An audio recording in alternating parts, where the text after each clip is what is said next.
অমনি ভালোবাসাতেও হয়। ঠিক তখনই আসে বালক উপনন্দ, হাতে গুরুজনের পুঁথি, কণ্ঠে দৃঢ়তা। সে জানায় তার গুরু সুরসেন চলে গেছেন, রেখে গেছেন ঋণ। সে ঋণ টাকা দিয়ে শোধ করা যাবে না। এ এক শিক্ষার ঋণ, সাধনার ঋণ, আর সেই ঋণ শোধই তার ব্রত। ধানের ক্ষেতের সোনালি ঢেউ খেলে যায় আকাশে।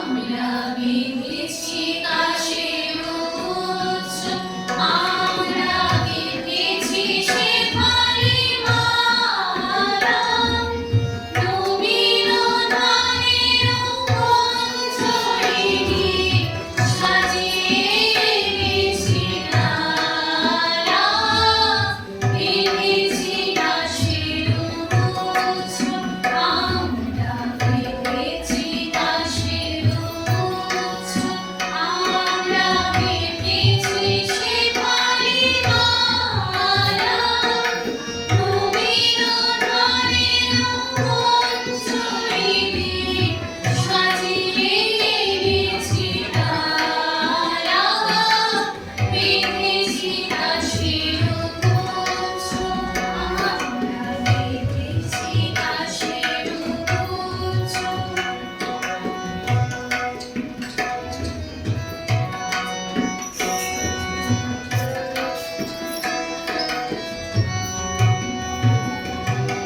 এসো গো শারদ লক্ষ্মী, তোমার সম্ভ্রমের রথে, এসো নির্মল নীলপথে, এসো ধৌত শ্যামল আলো ঝলমল মনোবীর পর্বতে,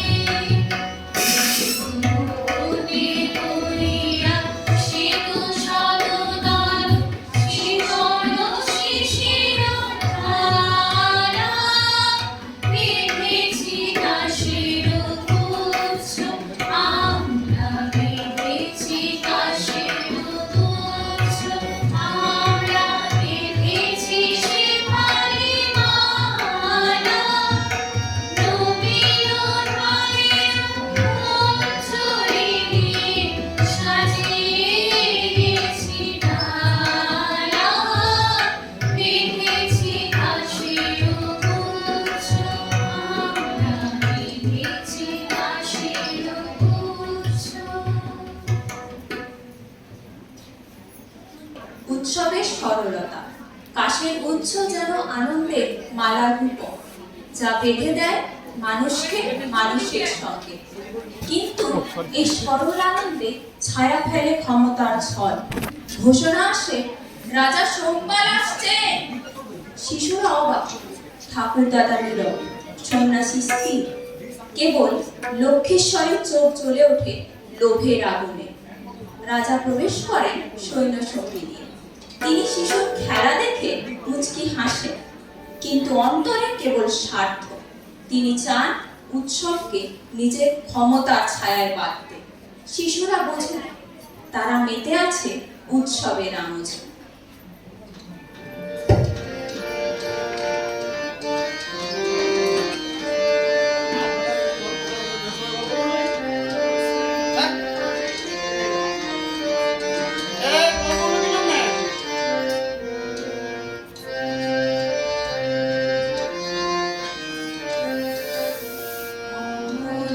ধবল আরে গেছে মন্দ মধু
গান কেবল সরলতার জয়গান।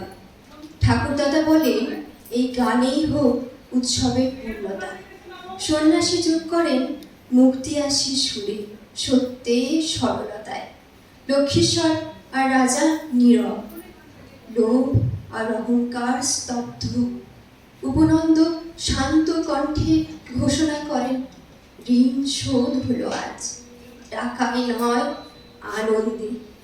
শিশুর গানে শরতের আলোয় কাশ শিউলি আর ধানের শীষে ভরে ওঠে গ্রাম। শারদোৎসবের আবহে হৃদয়ের মুক্তির সুরে, যেখানে প্রকৃতি, মানুষ এবং আনন্দ একত্রে মিলিত হয়।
এরই সঙ্গে ঘোষণা করছি আমাদের এই ছোট্ট বিদ্যালেখের শেষ।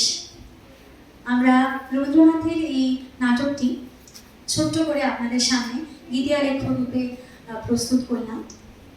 নাটকের সারমর্ম হলো এই, শরতে যখন প্রকৃতি মেতে উঠেছে আনন্দে, তখন আমরা সকল